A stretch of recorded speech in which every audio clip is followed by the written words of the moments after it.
Hi friends, welcome back to ಅತ್ತೆ cooking vlogs. ಇವತ್ತು ನಾನು ಹೂಕೋಸಿನ ಗೋಬಿ ಮಂಚೂರಿ ಹೇಗೆ ಮಾಡೋದು ಅಂತ ತೋರಿಸ್ತೀನಿ. ಸ್ವಲ್ಪನೂ ಫುಡ್ ಕಲರ್ ಯೂಸ್ ಮಾಡಿದ್ದೀನಿ, ಸ್ವಲ್ಪನೂ ಟೇಸ್ಟಿಂಗ್ ಪೌಡ್ರ್ ಯೂಸ್ ಮಾಡಿದಂತೇನೆ ರಸ್ತೆ ಬದಿಯಲ್ಲಿ ಮಾಡ್ತಾರಲ್ವ ಆ ರೀತಿ ಅದಕ್ಕಿಂತ ಟೇಸ್ಟಾಗಿ ಮನೇಲಿ ಎಲ್ಲರೂ ಇಷ್ಟಪಡುವಂತಹ ಗೋಬಿ ಮಂಚೂರಿ ಹೇಗೆ ಮಾಡೋದು ಅಂತ ನೋಡೋಣ. ತುಂಬ ಸಣ್ಣನೂ ಬೇಡ, ತುಂಬ ದಪ್ಪನೂ ಬೇಡ, ಸ್ವಲ್ಪ ಮೀಡಿಯಮ್ ಆಗಿರಲಿ. ಯಾಕಂದರೆ ಬೇಯಿಸಿದಾಗ ಇನ್ನೂ ಸಣ್ಣ ಆಗಿಬಿಡುತ್ತೆ. ಅದು ರೋಸ್ಟ್ ಮಾಡ್ತಿರ್ತೀವಲ್ವ ಎಣ್ಣೆಲಿ, ಅವಾಗ ಇನ್ನೂ ಸಣ್ಣ ಆಗಿಬಿಡುತ್ತೆ. ಅದಕ್ಕೋಸ್ಕರ ತುಂಬ ದಪ್ಪನೂ ಬೇಡ, ತುಂಬ ಸಣ್ಣನೂ ಬೇಡ, ಮೀಡಿಯಮ್ ಆಗಿ ತೊಗೊಳ್ಳಿ. ಈಗ ಹೂಕೋಸನ್ನ ಒಂದು 2 ನಿಮಿಷ ಬೇಯಿಸ್ಕೋಬೇಕು. ಅದು ಹೇಗೆ ಅಂತ ತೋರಿಸ್ತೀನಿ. ಒಂದು ಪಾತ್ರೆಯಲ್ಲಿ ನೀರಿಟ್ಕೊಂಡು ಅದನ್ನು ಕುದಿಯೋಕೆ ಬಿಡಿ. ನೀರು ಕುದೀತಾ ಇರಬೇಕು. ನೀರು ಕುದೀತಾ ಇದೆ ಅಂದಾಗ ಇವಾಗ ನಾವು ಬಿಡಿಸಿಟ್ಕೊಂಡಿರ್ತೀವಲ್ವ ಹೂಕೋಸು, ಅದನ್ನು ಹಾಕ್ಕೊಳ್ಳಿ. ಅದನ್ನು ಹಾಕ್ಕೊಂಡು ಒಂದು 2 ನಿಮಿಷ ಮಿಕ್ಸ್ ಮಾಡ್ಕೋಬೇಕು ನೀವು. ನೋಡಿ, ಎಲ್ಲನೂ ಈ ರೀತಿ ಹಾಕ್ಕೊಂಡು ಒಂದು ಸ್ವಲ್ಪ ಉಪ್ಪು ಹಾಕ್ಕೊಳ್ಳಿ. ಒಂದು ಅರ್ಧ ಸ್ಪೂನಷ್ಟು ಉಪ್ಪು ಹಾಕ್ಕೊಳ್ಳಿ ಸಾಕು, ಜಾಸ್ತಿ ಬೇಡ. ಯಾಕಂದರೆ ಆಮೇಲೆ ಗೋಬಿ ಮಂಚೂರಿ ಮಾಡ್ಬೇಕಾದ್ರೂ ಉಪ್ಪು ಹಾಕೋತೀವಲ್ವ, ಅದಕ್ಕೋಸ್ಕರ ತುಂಬ ಉಪ್ಪು ಆಗಿಬಿಡುತ್ತೆ. ಒಂದು ಅರ್ಧ ಸ್ಪೂನಷ್ಟು ಉಪ್ಪು ಹಾಕ್ಕೊಂಡು ಮತ್ತು ಒಂದು ಅರ್ಧ ಸ್ಪೂನಷ್ಟು ಅರಿಶಿಣದ ಪುಡಿ ಹಾಕ್ಕೊಳ್ಳಿ. ಅರಿಶಿಣದ ಪುಡಿ ಹಾಕ್ಕೊಂಡು ಅದನ್ನು ಅಷ್ಟೇ ಮಿಕ್ಸ್ ಮಾಡ್ಕೊಳ್ಳಿ ನೀಟಾಗಿ. ಮಿಕ್ಸ್ ಮಾಡ್ಕೊಂಡಾದ್ಮೇಲೆ 2 ನಿಮಿಷ ಬೇಯೋಕೆ ಬಿಡಿ. ಇದನ್ನು ಕುದೀತಾ ಇರುತ್ತಲ್ವ ನೀರು, ಹಂಗೆ ಕುದೀತಾ ಇರಬೇಕಾದ್ರೆ 2 ನಿಮಿಷ ಬೇಯೋಕೆ ಬಿಡೋಣ. ಯಾಕಂದರೆ ಹೂಕೋಸು ಏನಾದ್ರು ಸ್ಮೆಲ್ಲು ಅಂತ ಅನಿಸಿದ್ರೆ ಅಷ್ಟೇ ಅರಿಶಿಣ ಹಾಕೊಳ್ಳೋದು. ಮತ್ತು ಏನು ಬಿಸಿನೀರಿಗೆ ಹಾಕೋದ್ರಿಂದ ಹುಳ ಎಲ್ಲ ಹೋಗುತ್ತೆ, ಏನಾದರೂ ಇದ್ದರೆ ಹೋಗುತ್ತೆ ಅಂತ ಬಿಸಿನೀರಿಗೆ ಹಾಕ್ಕೊಂಡು 2 ನಿಮಿಷ ಬೇಯಿಸ್ಕೊಳ್ಳಿ ಸಾಕು. ನೋಡಿ, 2 ನಿಮಿಷ ಬೇಯಿಸ್ಕೊಂಡಾಗಿದೆ. ಇವಾಗ ಸ್ಟವ್ ಆಫ್ ಮಾಡಿಬಿಡಿ ಸಾಕು. ಅದು ಬಿಸಿನೀರು ಒಳಗಡೆನೇ ಇರಲಿ. ನಾವು ಗೋಬಿ ಮಂಚೂರಿ ಮಾಡ್ತಿರ್ತೀವಲ್ವ ಆವಾಗ ತೆಗೆದು ಮಾಡಿಕೊಂಡ್ರು ಸಾಕಾಗುತ್ತೆ. ಇವಾಗ ಕೋಟಿಂಗ್ ಮಾಡ್ಕೊಳ್ಳೋಣ. ಅದಕ್ಕೊಂದು ಬೌಲ್ ತೊಗೊಂಡಿದ್ದೀನಿ. ಒಂದು ಬೌಲ್ಗೆ 4 ಸ್ಪೂನಷ್ಟು ಕಾರ್ನ್ಫ್ಲೋರ್ ಹಾಕ್ಕೊಂಡಿದ್ದೀನಿ. 4 ಸ್ಪೂನಷ್ಟು ಕಾರ್ನ್ಫ್ಲೋರ್ ಹಾಕೊಂಡಾದ್ಮೇಲೆ 2 ಸ್ಪೂನಷ್ಟು ಮೈದಾ ತೊಗೊಂಡಿದ್ದೀನಿ. ನಾನಿಲ್ಲಿ 1 kg ಹೂಕೋಸು ತೊಗೊಂಡಿದ್ದೀನಲ್ವ, ಅದಕ್ಕೋಸ್ಕರ 4 ಸ್ಪೂನ್ ತೊಗೋತಾ ಇದ್ದೀನಿ. ನೀವೇನಾದರೂ ಕಮ್ಮಿ ಮಾಡ್ಕೋತೀನಿ ಅಂದರೆ ಒಂದು 2 ಸ್ಪೂನ್ ತೊಗೊಳ್ಳಿ. ಮತ್ತು 1 ಸ್ಪೂನಷ್ಟು ಚಿಲ್ಲಿ ಪೌಡರ್ ತೊಗೋತಾ ಇದ್ದೀನಿ. ನಾನು MTR ಚಿಲ್ಲಿ ಪೌಡರ್ ತೊಗೊಂಡಿದ್ದೀನಿ. ನಿಮ್ಗೆ ಯಾವ್ದು ಇಷ್ಟ ಆಗುತ್ತೆ ನೀವು ಅದು ತೊಗೊಂಡು ಹಾಕ್ಕೊಳ್ಳಿ. 1 ಸ್ಪೂನಷ್ಟು ಚಿಲ್ಲಿ ಪೌಡ್ರ್ ತೊಗೊಂಡಾದ್ಮೇಲೆ ಒಂದು ಅರ್ಧ ಸ್ಪೂನಷ್ಟು ಉಪ್ಪು ಹಾಕೋತಾ ಇದ್ದೀನಿ.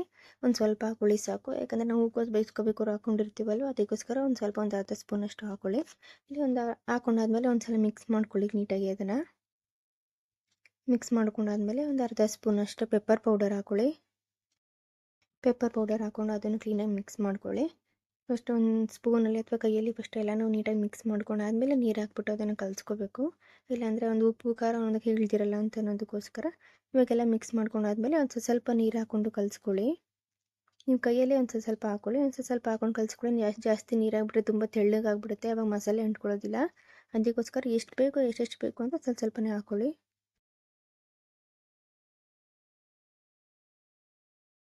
ನೋಡಿ, ಈ ರೀತಿ ಕಲಿಸ್ಕೊಳ್ಳಿ. ಒಂದು ಸ್ವಲ್ಪನೂ ಗಂಟು ಇರಬಾರ್ದು, ಆ ಥರ ಕಲಿಸ್ಕೊಳ್ಳಿ. ನಿಮ್ಗೆ ಇನ್ನೊಂದು ಸ್ವಲ್ಪ ಗಟ್ಟಿ ಆಯಿತು ಅಂದರೆ ಒಂದು ಸ್ವಲ್ಪ ನೀರು ಹಾಕ್ಕೊಂಡು ಕಲಿಸ್ಕೊಳ್ಳಿ. ತುಂಬ ಗಟ್ಟಿನೂ ಇರಬಾರ್ದು, ತುಂಬ ತೆಳ್ಳಗೂ ಇರಬಾರ್ದು, ಆ ಥರ ಇರಲಿ. ಕಲಿಸ್ಕೋಬೇಕು ಆ ಥರ. ನೋಡಿ, ಇಲ್ಲಿ ಇವಾಗೆಲ್ಲ ಫುಲ್ಲು ಕಲಸಾಗಿದೆ. ನೋಡಿ, ಇಷ್ಟು ತೆಳ್ಳಗಿದ್ರೆ ಸಾಕು. ಇವಾಗೆಲ್ಲ ಕಲಿಸ್ಕೊಂಡಾದ್ಮೇಲೆ ನೀವು ಇವಾಗ ನಾವು ಹೂಕೋಸು ಬೇಯಿಸ್ಕೊಂಡಿರ್ತೀವಲ್ವ, ಅದನ್ನು ನಾವೆಲ್ಲ ಒಂದು ಜಾಲರಿಲಿ ಬಸ್ಕೊಬಿಟ್ಟು ಅದನ್ನ ಎತ್ಕೊಂಡು ಇವಾಗ ಮಸಾಲೆ ಕಲಿಸ್ಕೊಂಡಿದ್ದೀವಲ್ವ ಅದರೊಳಗಡೆ ಎಲ್ಲನೂ ಹಾಕ್ಕೊಂಡು ಮಿಕ್ಸ್ ಮಾಡ್ಕೊಳ್ಳಿ. ಫುಲ್ಲು ಹೂಕೋಸು ಒಳಗಡೆ ಮಿಕ್ಸ್ ಆಗಬೇಕದು. ಒಂದು 10 ನಿಮಿಷ ಮ್ಯಾರಿನೇಟ್ ಆಗಲಿ. ಯಾಕಂದರೆ ನಾವು ಉಪ್ಪು ಖಾರ ಎಲ್ಲ ಹಾಕಿರ್ತೀವಲ್ವ, ಅದೆಲ್ಲ ಹೂಕೋಸು ಒಳಗಡೆ ಇಳ್ಕೊಳ್ಳೋಕ್ಕೋಸ್ಕರ ಒಂದು 10 ನಿಮಿಷ ಮ್ಯಾರಿನೇಟ್ ಆಗಲಿ. 10 ನಿಮಿಷ ಬಿಟ್ಟುಬಿಡಿ ಅದನ್ನು. ನೋಡಿ, ಮ್ಯಾರಿನೇಟ್ ಆಗಿದೆ. ಇವಾಗ ಎಣ್ಣೆಯಲ್ಲಿ ಕರ್ಕೊಳ್ಳೋಣ ಅದನ್ನು. ಒಂದು ಬಾಣಲಿ ಇಟ್ಕೊಂಡಿದ್ದೀನಿ. ನಾನು ಬಾಣಲಿಗೆ ಒಂದು ಸ್ವಲ್ಪ ಎಣ್ಣೆ ಹಾಕ್ಕೊಂಡಿದ್ದೀನಿ. ಅಂದರೆ ಹೂಕೋಸು ಎಷ್ಟು ಮುಳುಗೋ ಅಷ್ಟಿದೆ ಅಷ್ಟು ಎಣ್ಣೆ ಹಾಕ್ಕೊಂಡಿದ್ದೀನಿ. ನೀವು ಯಾವ ಪಾತ್ರೆಯಲ್ಲಾದರೂ ಮಾಡ್ಕೊಳ್ಳಿ. ಅದೇ ಎಣ್ಣೆ ಮುಳುಗೋ ಅಷ್ಟು, ಹೂಕೋಸು ಮುಳುಗೋ ಅಷ್ಟು ಹಾಕಿದ್ರೆ ಸಾಕು. ಇವಾಗ ಎಣ್ಣೆ ಕಾದಿದೆಯಾ ಅಂತ ನೋಡಿ. ಎಣ್ಣೆ ಕಾದ್ಮೇಲೆ ಒಂದು ತುಂಬ ಜಾಸ್ತಿನೂ ಕಾಯಬಾರ್ದು, ತುಂಬ ಕಮ್ಮಿನೂ ಕಾಯಬಾರ್ದು, ಮೀಡಿಯಮಾಗಿ ಕಾಯ್ದಿರಲಿ. ಮೀಡಿಯಮಾಗಿ ಕಾದ್ಮೇಲೆ ಒಂದೊಂದಾಗಿ ಪೀಸ್ ಬಿಟ್ಕೊಂಡು ನೋಡಿ, ಎಣ್ಣೆ ಕಾದಿದೆ ಅಂದಾಗ ಒಂದೊಂದೇ ಬಿಡ್ತಾ ಹೋಗಿ. ಒಟ್ಟಿಗೆ ಏನಾದ್ರು ಬಿಟ್ಬಿಟ್ರೆ ಕಚ್ಕೊಬಿಡುತ್ತೆ ಅದು ಮಸಾಲೆ ಎಲ್ಲದಕ್ಕೂ. ಒಂದೊಂದೇ ನೀಟಾಗಿ ಒಂದೊಂದೇ ಹೂಕೋಸು ಪೀಸ್ನ ಬಿಡ್ತಾ ಹೋಗಿ. ನೋಡಿ, ಎಲ್ಲ ಹೂಕೋಸುಗಳನ್ನ ಬಿಟ್ಟಾದ್ಮೇಲೆ ನೀವು ತಕ್ಷಣಕ್ಕೆ ತಿರುಗಿಸ್ಕೊಳಕ್ಕೆ ಹೋಗ್ಬಿಡಿ. ಒಂದು 2 ನಿಮಿಷ ಆಗಲಿ. ಅದು ಎಣ್ಣೆ ಜೊತೆ ಒಂದು 2 ನಿಮಿಷ ಬೇಯಲಿ. ತಕ್ಷಣಕ್ಕೆ ತಿರುಗಿಸ್ಕೊಬಿಟ್ರೆ ಎಲ್ಲ ಮಸಾಲೆ ಎಲ್ಲನೂ ಅಂಟ್ಕೊಬಿಡುತ್ತೆ, ನಿಮಗೆ ಜಾಲರಿಗೆಲ್ಲ ಅಂಟ್ಕೊಬಿಡುತ್ತೆ ಮತ್ತು ತಳ ಹಿಡಿದ್ಬಿಡುತ್ತೆ. ಅದಕ್ಕೋಸ್ಕರ ಒಂದು 2 ನಿಮಿಷ ಆದಮೇಲೆ ಕೈ ಆಡ್ಕೊಳ್ಳಿ. ನೋಡಿ, ಇಲ್ಲಿ ಒಂದು 2 ನಿಮಿಷ ಆಗಿದೆ. ನೋಡಿ, ಇವಾಗ ನಾನು ಎಲ್ಲನೂ ಮಿಕ್ಸ್ ಮಾಡ್ಕೊತಾ ಇದ್ದೀನಿ ಒಂದೊಂದಾಗಿ. ಅಂದರೆ ಅವಾಗ ಸ್ವಲ್ಪ ಈ ಥರ ಮಿಕ್ಸ್ ಮಾಡ್ತಾರೆ, ಎಲ್ಲ ಕಡೆಯೂ ಬೇಯಲಿ ಅದು, ಮತ್ತು ಕ್ರಿಸ್ಪಿಯಾಗಿ ಬೇಯಬೇಕು. ಅದಕ್ಕೋಸ್ಕರ ಇಲ್ಲಿ ಥರ ಬಂದು ಅವಾಗ ಮಿಕ್ಸ್ ಮಾಡ್ಕೊತಾ ಇರಿ.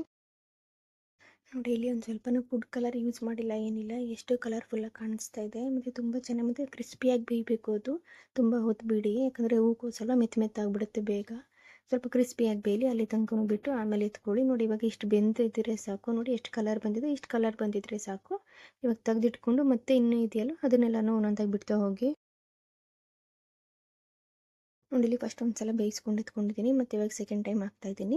ಸ್ವಲ್ಪನೇ ಹಾಕ್ಕೊಳ್ಳಿ, ಜಾಸ್ತಿ ಹಾಕ್ಕೊಳ್ಳೋಕೆ ಹೋಗ್ಬಿಡಿ. ಜಾಸ್ತಿ ಹಾಕ್ಕೊಂಡ್ರೆ ಬೇಗ ಬೇಯೋದು ಇಲ್ಲ, ಮತ್ತು ಎಲ್ಲ ಒಂದೊಂದಕ್ಕೂ ಅಂಟ್ಕೊಬಿಡುತ್ತೆ, ಚೆನ್ನಾಗಿರೋದಿಲ್ಲ, ಕ್ರಿಸ್ಪಿಯಾಗಿ ಬರೋದಿಲ್ಲ. ಅದಕ್ಕೋಸ್ಕರ ಸ್ವಲ್ಪನೇ ಬೇಯಿಸ್ಕೊಳ್ಳಿ. ನೋಡಿ ಈಗ ಎಲ್ಲ ಫುಲ್ಲು ಬೇಯಿಸ್ಕೊತಾ ಇದ್ದೀನಿ. ಎಲ್ಲ ಫುಲ್ಲು ಬೆಂದಾಗಿದೆ. ಇವಾಗ ಎಷ್ಟು ಕ್ರಿಸ್ಪಿಯಾಗಿ ಬಂದಿದೆ ಅಂತ ತೋರಿಸ್ತೀನಿ.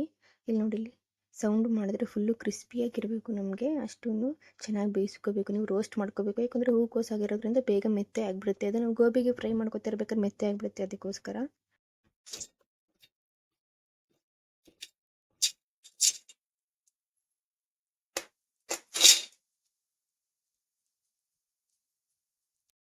ಇವಾಗ ಗೋಬಿ ಮಂಚೂರಿ ಹೇಗೆ ಮಾಡೋದು ಅಂತ ನೋಡೋಣ. ನಾನು ಇಲ್ಲೊಂದು ಪಾನ್ ಇಟ್ಕೊಂಡಿದ್ದೀನಿ. ಪಾನ್ಗೆ ಒಂದು ಸ್ವಲ್ಪ ಎಣ್ಣೆ ಹಾಕ್ಕೊಂಡಿದ್ದೀನಿ. ಅಂದರೆ ಗೋಬಿ ಮಂಚೂರಿ ಫ್ರೈ ಮಾಡೋಕ್ಕೆ ಎಷ್ಟು ಬೇಕೋ ಅಷ್ಟು ಎಣ್ಣೆ ಹಾಕ್ಕೊಂಡಿದ್ದೀನಿ ಅಷ್ಟೇ. ನಾನ್ ಸ್ಟಿಕ್ ಪಾನ್ ಇಟ್ಕೊಂಡಿದ್ದೀನಿ. ನೀವು ಯಾವ್ದು ಬೇಕಾದ್ರೂ ಯೂಸ್ ಮಾಡ್ಕೋಬಹುದು. ಒಂದು ಸ್ವಲ್ಪ ಎಣ್ಣೆ ಹಾಕ್ಕೊಂಡಿದ್ದೀನಿ. ಎಣ್ಣೆ ಹಾಕ್ಕೊಂಡಾದ್ಮೇಲೆ ಎಣ್ಣೆ ಒಂದು ಸ್ವಲ್ಪ ಕಾಯಲಿ. ಎಣ್ಣೆ ಸ್ವಲ್ಪ ಕಾಯೋಕೆ ಬಿಡಿ. ಇವಾಗ ಎಣ್ಣೆ ಕಾದಾಗಿದೆ. ಎಣ್ಣೆ ಕಾದ್ಮೇಲೆ ಒಂದು ಅರ್ಧ ಸ್ಪೂನಷ್ಟು ಶುಂಠಿ ಬೆಳ್ಳುಳ್ಳಿ ಪೇಸ್ಟ್ ಹಾಕೋತಾ ಇದ್ದೀನಿ. ಇದು ಫಸ್ಟೇ ಶುಂಠಿ ಬೆಳ್ಳುಳ್ಳಿ ಪೇಸ್ಟ್ ಹಾಕ್ಬಿಡಿ. ಈರುಳ್ಳಿ ಹಾಕಿದ್ಮೇಲೆ ಹಾಕ್ತೀನಿ ಅಂತ ಏನು ಬೇಡ. ಎಣ್ಣೆಲೇ ಶುಂಠಿ ಬೆಳ್ಳುಳ್ಳಿ ಪೇಸ್ಟ್ ಚೆನ್ನಾಗಿ ಫ್ರೈ ಆದರೆ ಅದ್ರದ್ದು ಫ್ಲೇವರು ಮತ್ತು ಘಮ ತುಂಬ ಚೆನ್ನಾಗಿ ಕೊಡುತ್ತೆ. ಅದಕ್ಕೋಸ್ಕರ ನೀವು ಶುಂಠಿ ಬೆಳ್ಳುಳ್ಳಿ ಪೇಸ್ಟ್ ಹಾಕೋದಿಲ್ಲ ಅಂದರೆ ಬೇಕಾದ್ರೆ ನೀವು ಶುಂಠಿ ಮತ್ತು ಬೆಳ್ಳುಳ್ಳಿ ಎರಡನ್ನೂ ಕಟ್ ಮಾಡಿಬಿಟ್ಟು ಬೇಕಾದ್ರೆ ಸಣ್ಣದಾಗಿ ಪೀಸ್ ಮಾಡಿಕೊಂಡು ಹಾಕೋಬಹುದು. ಅದು ಚೆನ್ನಾಗಿರುತ್ತೆ. ನಾನು ಈ ಥರ ಶುಂಠಿ ಬೆಳ್ಳುಳ್ಳಿ ಪೇಸ್ಟ್ ಹಾಕೋತಾ ಇದ್ದೀನಿ. ಎಣ್ಣೆಯಲ್ಲಿ ಒಂದು 2 ನಿಮಿಷ ಹಸಿ ವಾಸನೆ ಹೋಗೋ ತನಕ ಹುರ್ಕೋತಾ ಇದ್ದೀನಿ. ಇದನ್ನು ಹುರ್ಕೊಂಡಾದ್ಮೇಲೆ ಇವಾಗ ನಾನು 3 ಈರುಳ್ಳಿ ಕಟ್ ಮಾಡಿ ಇಟ್ಕೊಂಡಿದ್ನಲ್ವ ಅದನ್ನು ಹಾಕೋತಾ ಇದ್ದೀನಿ. 3 ಈರುಳ್ಳಿನ ಫುಲ್ಲು ಕೆಂಪಗೆ ಫ್ರೈ ಮಾಡ್ಕೋಬೇಕು. ಅಷ್ಟೊಂದು ಚೆನ್ನಾಗಿ ಫ್ರೈ ಮಾಡ್ಕೊಳ್ಳಿ. ಕೆಂಪಗಾಗಬೇಕು ಅದು. ನೋಡಿ, ಈರುಳ್ಳಿ ಈ ರೀತಿ ಕಲರ್ ಚೇಂಜ್ ಆಗಬೇಕು. ಅಲ್ಲಿ ತನಕ ಫ್ರೈ ಮಾಡ್ಕೊಳ್ಳಿ. ಫ್ರೈ ಮಾಡ್ಕೊಂಡಾದ್ಮೇಲೆ ನಾನಿಲ್ಲಿ 2 ದಪ್ಪ ಮೆಣಸಿನ್ಕಾಯಿ ತೊಗೊಂಡಿದ್ದೀನಿ. ನಾನು ದಪ್ಪ ಮೆಣಸಿನ್ಕಾಯಿ ತೊಗೊಂಡು ಅದನ್ನ ಈ ಥರ ಕಟ್ ಮಾಡಿ ಇಟ್ಕೊಂಡಿದ್ದೀನಿ. ನೀವು ದಪ್ಪ ಮೆಣಸಿನ್ಕಾಯಿ ಹಾಕೊಂಡ್ರೆ ಹಾಕೋಬೋದು, ಇಲ್ಲಾಂದರೆ ಇಲ್ಲ, ಆಪ್ಷನಲ್ ಅದು. ಬೇಕಾದ್ರೆ ಬೇಡ ಅಂದರೆ ಸ್ಕಿಪ್ ಮಾಡ್ಕೊಳ್ಳಿ ನೀವು. ನಿಮಗೆ ದಪ್ಪ ಮೆಣಸಿನ್ಕಾಯಿ ಹಾಕಿದ್ರೆ ಗೋಬಿಗೆ ಚೆನ್ನಾಗಿರುತ್ತೆ ಅನ್ನೋದಕ್ಕೋಸ್ಕರ ಹಾಕ್ಕೊಂಡಿದ್ದೀನಿ. ನಿಮಗೆ ಬೇಡ ಅಂದರೆ ಹಾಕ್ಕೊಳ್ಳೋದೇನು ಬೇಡ. ದಪ್ಪ ಮೆಣಸಿನ್ಕಾಯಿ ಹಾಕೊಂಡ್ಮೇಲೆ ಅದನ್ನು ಅಷ್ಟೇ ಒಂದು 2 ನಿಮಿಷ ಚೆನ್ನಾಗಿ ಫ್ರೈ ಮಾಡ್ಕೊಳ್ಳಿ. ದಪ್ಪ ಮೆಣಸಿನ್ಕಾಯಿನ ಜಾಸ್ತಿ ಫ್ರೈ ಮಾಡ್ಕೊಳ್ಳೋದು ಬೇಡ. ಯಾಕಂದರೆ ಗೋಬಿ ತಿಂತಾ ಇರ್ಬೇಕಾದ್ರೆ ಅದು ಮಧ್ಯ ಮಧ್ಯೆ ಸಿಕ್ತಿದ್ರೆ ತುಂಬ ಚೆನ್ನಾಗಿರುತ್ತೆ ಅದ್ರ ರುಚಿ. ಅದಕ್ಕೋಸ್ಕರ ತುಂಬ ಫ್ರೈ ಮಾಡ್ಕೊಬೇಡಿ. ಒಂದು 2 ನಿಮಿಷ ಫ್ರೈ ಮಾಡ್ಕೊಳ್ಳಿ ಸಾಕು. ನಾನಿಲ್ಲಿ 3 ಈರುಳ್ಳಿ ತೊಗೊಂಡಿದ್ದೀನಿ. ಅದನ್ನು ಉದ್ದುದ್ದವಾಗಿ ಕಟ್ ಮಾಡ್ಕೊಂಡಿದ್ದೀನಿ. ನಿಮ್ಗೆ ಏನಾದ್ರು ಸಣ್ಣದಾಗಿ ಬೇಕು, ಉದ್ದುದಾಗಿ ಬೇಡ ಅಂದರೆ ಬೇಕಾದ್ರೆ ನೀವು ಸಣ್ಣದಾಗೂ ಮಾಡ್ಕೋಬಹುದು.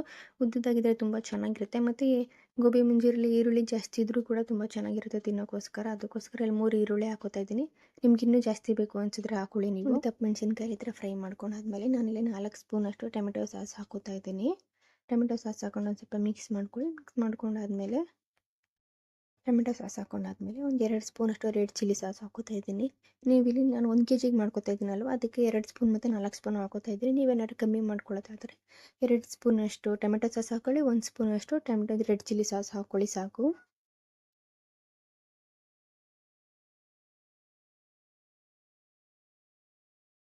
ಚಿಲ್ಲಿ ಸಾಸ್ ಟೊಮೆಟೊ ಸಾಸ್ ಹಾಕೊಂಡಾದ್ಮೇಲೆ 1 ಸ್ಪೂನಷ್ಟು ಸೋಯಾ ಸಾಸ್ ಹಾಕ್ಕೊಳ್ಳಿ. ಸೋಯಾ ಸಾಸ್ ಹಾಕಿದ್ಮೇಲೆ ಎಲ್ಲನೂ ಚೆನ್ನಾಗಿ ಮಿಕ್ಸ್ ಮಾಡ್ಕೊಳ್ಳಿ. ಒಂದು 2 ನಿಮಿಷ ಮಿಕ್ಸ್ ಆಗಬೇಕು. ಅದು ಈರುಳ್ಳಿ ಮತ್ತು ದಪ್ಪ ಮೆಣಸಿನ್ಕಾಯಿ ಎಲ್ಲ ಹಾಕಿರ್ತೀವಲ್ವ, ಅದ್ರ ಜೊತೆಗೆ ಸಾಸು ಮತ್ತು tomato sauce, chilli sauce, soya sauce ಎಲ್ಲನೂ ಮಿಕ್ಸ್ ಆಗಬೇಕು. ಅಲ್ಲಿ ತನಕ ಸ್ವಲ್ಪ ಮಿಕ್ಸ್ ಮಾಡ್ಕೊಂಡಾದ್ಮೇಲೆ ನೋಡಿ, ಒಂದು 2 ನಿಮಿಷ ಮಿಕ್ಸ್ ಮಾಡ್ಕೊಂಡಾದ್ಮೇಲೆ ನಾನಿಲ್ಲಿ 1 ಸ್ಪೂನಷ್ಟು ಕಾರ್ನ್ಫ್ಲೋರ್ ತೊಗೊಂಡು ಅದನ್ನು ನೀರು ಹಾಕ್ಕೊಂಡು ಕಲಿಸ್ಕೊಂಡು ಇಟ್ಕೊಂಡಿದ್ದೀನಿ. ನೀವು ತುಂಬ ಜಾಸ್ತಿ ಕಾರ್ನ್ಫ್ಲೋರ್ ಹಾಕೋಬಿಟ್ಟು ಸ್ವಲ್ಪ ನೀರು ಹಾಕ್ಕೊಳಕ್ಕೆ ಹೋಗ್ಬೇಡಿ. ಯಾಕಂದರೆ ಅದು ಗಮ್ ಥರ ಅಂಟ್ಕೊಳ್ಳೋ ಥರ ಬೇಗ ಗಟ್ಟಿಯಾಗಿಬಿಡುತ್ತೆ. ಅದಕ್ಕೋಸ್ಕರ 1 ಸ್ಪೂನಷ್ಟು ಕಾರ್ನ್ಫ್ಲೋರ್ ತೊಗೊಂಡು ಒಂದು ಸ್ವಲ್ಪ ಜಾಸ್ತಿ ನೀರು ಹಾಕ್ಕೊಳ್ಳಿ. ಹಾಕ್ಕೊಂಡು ಅದನ್ನೆಲ್ಲನೂ ಮಿಕ್ಸ್ ಮಾಡ್ಕೊಳ್ಳಿ. ನೋಡಿ, ಕಾರ್ನ್ಫ್ಲೋರ್ ಹಾಕಿ ಮಿಕ್ಸ್ ಮಾಡ್ಕೊತಾ ಇರ್ಬೇಕಾದ್ರೆ ಒಂದು ಸ್ವಲ್ಪ ಉಪ್ಪು ಹಾಕ್ಬಿಟ್ಟು ಅದನ್ನು ಜೊತೆಗೆ ಮಿಕ್ಸ್ ಮಾಡ್ಕೊಳ್ಳಿ. ಲೈಟಾಗಿ ಹಾಕ್ಕೊಳ್ಳಿ. ಒಂದು ಅರ್ಧ ಸ್ಪೂನಷ್ಟು ಹಾಕ್ಕೊಳ್ಳಿ ಉಪ್ಪು ಸಾಕು. ನೋಡಿ, ಹೂಕೋಸೆಲ್ಲ ಬೇಯಿಸೋಕ್ಕೆ ಮತ್ತು ಮ್ಯಾರಿನೇಟ್ ಮಾಡೋಕ್ಕೆಲ್ಲ ಹಾಕಿರ್ತೀವಲ್ವ, ಅದಕ್ಕೋಸ್ಕರ.